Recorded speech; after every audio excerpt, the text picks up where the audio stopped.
See kell on meil? 6:30. Soe on nagu näha, ei ole Islandil külm. Islandil saab päevitada. Thank you, bye. Ja nüüd siis kohvrijahile.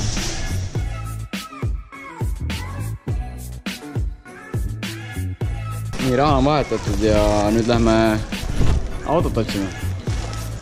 See on muidugi nagu ikka kuskil teisel pool lennujaama väljas. Kell on 12, aga päike on nii kõrgel. Eesti aja järgi 12. Yes, that's not, of course. Yes. Don't drive. So it's not? Don't drive into a river.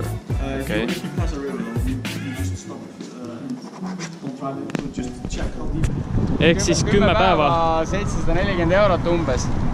Nii. Praegu tulime autorendi putkast välja ja krediitkaart tõmmati 1300-ga läbi, et oled ringi roadile, siis sa maksad 300 € juurde.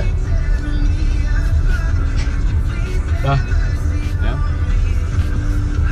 Aga meil on siin liivatormid. 150 € nägu juurde paluks. Ja ära jõest läbi sõida, mis on sügavam kui põlv. Kui me sõidame, siis üle 1000 kilomeetri, siis iga kilomeeter maksab 70 senti. Lisaks. Ja kindlustust soovitati, et kuna on ülisuur risk, et autoga midagi juhtub Islandi selle olustike tõttu, siis põhimõtteliselt lihtsalt me võtsime 300 € eest ju kindlustust. Ja no pluss veel kütus juurde, ehk siis kui tahad autoga tulla.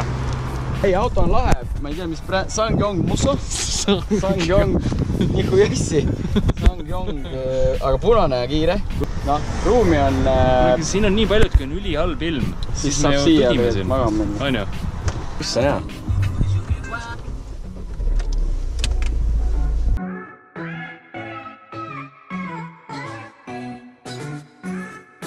Meid hoiatati igal juhul, et siin võib tegelikult 2 nädala jooksul vulkaan hakata purskama. Jah, nii et we'll see. Mitte ilma naljata, aga ilmselt jah.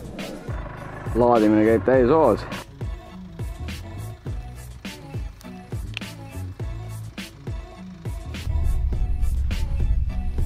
Ühesõnaga öö veetsime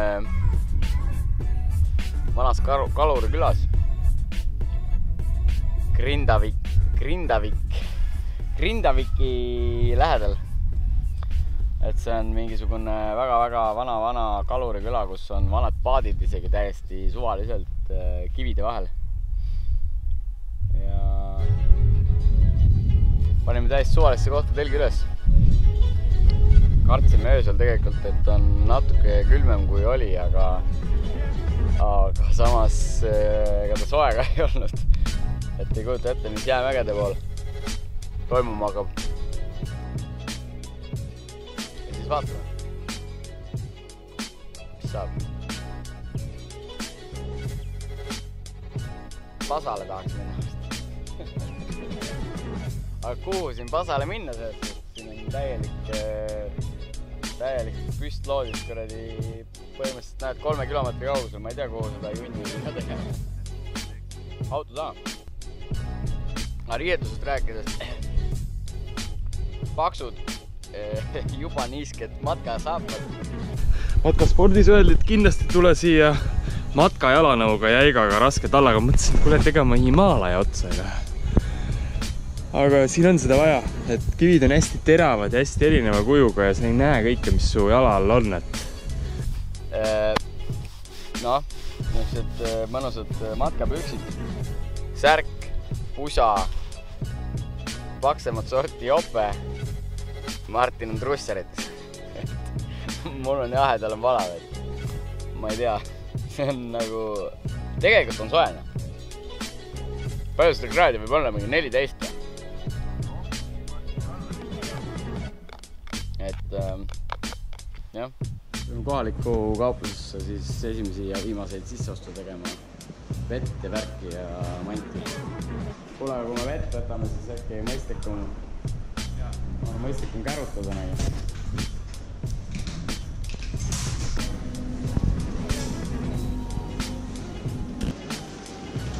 No nii, Martinil läks 5 tanni, mul läks 9600. Hea suurepärane, siis läheb vasakal tagasi Reykjaviku poole, eks? esialgu ikka, jah. Ma tunnen kuidagi kuradi liigub täiega kuradi. Tuul tõmbab reis. Luuk oli lahti autol. Madrats on läinud. Jumala siis, noh. Selle on luugiga reis.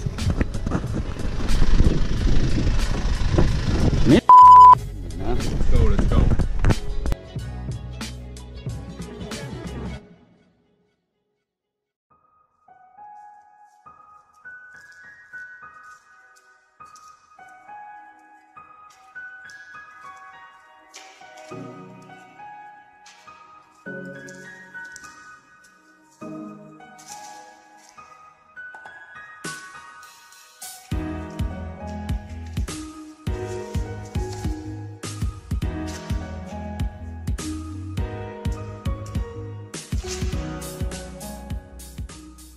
Suuremaid koskasi seal taga, nii et lähen vaatame, mis toimub.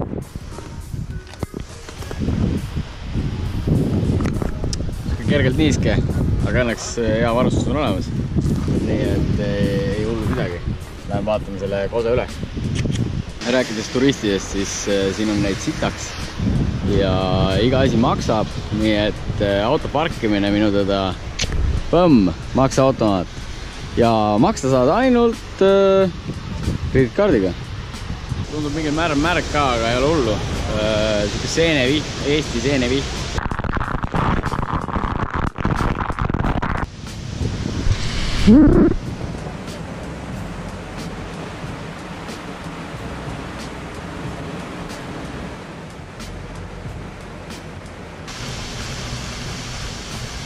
Jep, aku tühi, jess!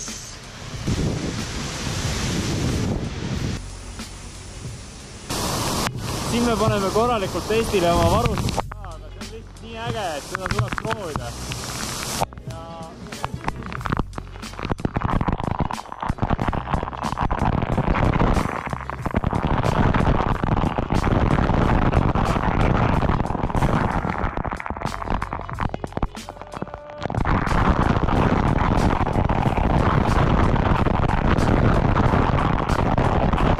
GoPro on ainuke asi, millega siin kuidagigi midagi filmitud saab, sest noh, siin on turiste, kes omaga tavakaameratega, ma ei kujuta ette, täiesti ligamärjad. Ja muidugi alati pead ette vaatama, kuhu sa astud, sest noh, libedaid kive on igal pool. Ja siin taskus telefoni ei olnud.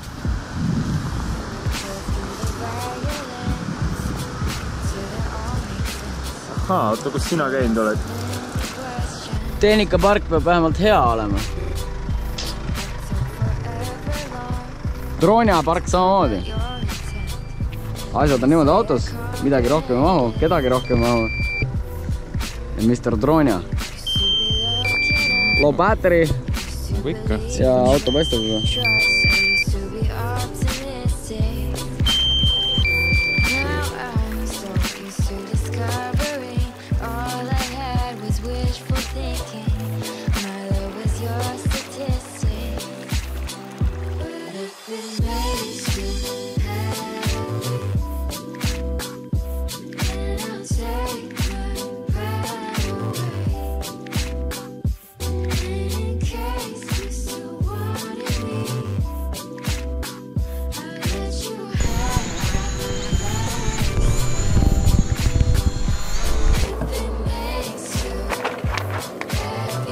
Foodie, sitt ilm ja rendiauto elu. Õige aeg kuuma munadele valada. Võeta ette, kui ma panen selle endale siia jalgade vahele. Tark ei torma, aga noh, mõnikord on vaja lugeda manuali ka. Kuule, mis kuradi manuali, vala vesi peale ja valmis perse, kes see paneb mingi kuradi. Hapniku eemaldaja paki põhja, mis tuleb ära võtta.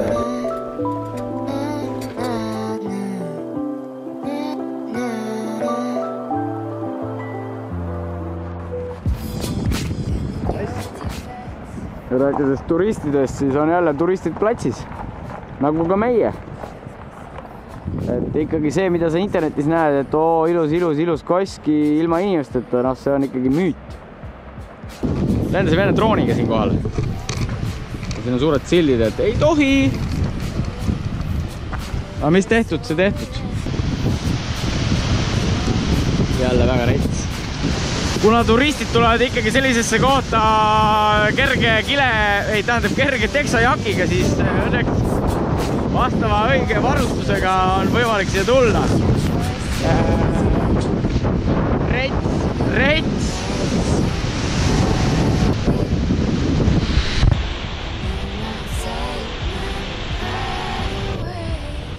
Reisida ei saa ilma trenni tegemata. Päris paar astet on astuda.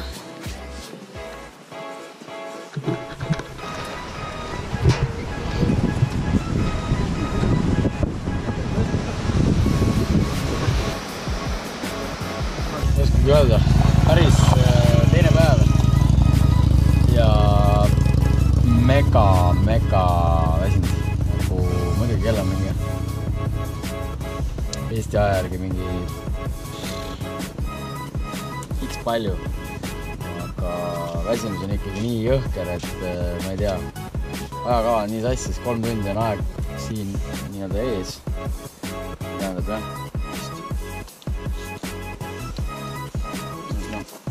on nagu on rindekäik.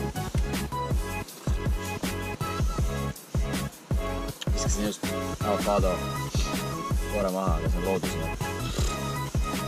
Who gives a shit?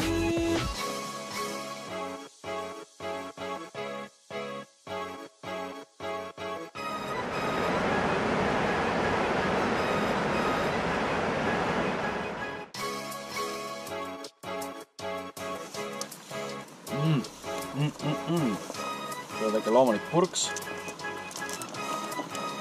Little loomulik purks. Väiksed juustud. Tegelikult on töötanud ühi. Aga Martin tuleb näost alla ja siis ma ei teagi. Meil ei ole ööbimiskohta nagu ikka. Et lähme vist Black Sand Beachi kanti kuhugi. Ja siis hommikul vara kohe sinna randa vaatama. Ei tea, mis saab. Mis saab, ei tea. Tšau. Droonja. Otsime ööbimiskohta. Eesti aja järgi on kell 1 öösel. Uni on meilgi peal. Siin on alles kell 10. Ja kuna meil ei ole hotelli ja me elame telgiga, siis me nüüd laseme drooni õhku, et otsida kuhu. Otsime telkimiskohta, et me kellegi hoovi ei maabuks. Siin on valik 1D, 2D, 3D. Sealt tee pealt läksime kellegi hoovi. Aga no, eks ole näha, vaatame, mis saab. Ja kodulema selle pärast. Ja tere tulemast tagasi. Need 3D'd ei vii mitte kuhugi kui inimeste hoovidesse, nii et nüüd me otsime edasi. Mis seal ikka? Aga õnneks vist nägime, et sealt kuskil 10 kilomeetri tagant läheb veel kuskilt mingit teed. Ei, otse võid ka minna vasakule keerates.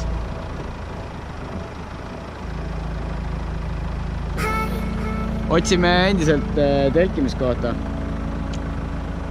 Ja kuna see tee on mõnikord siuke, et peab vaatama välja, siis ma olen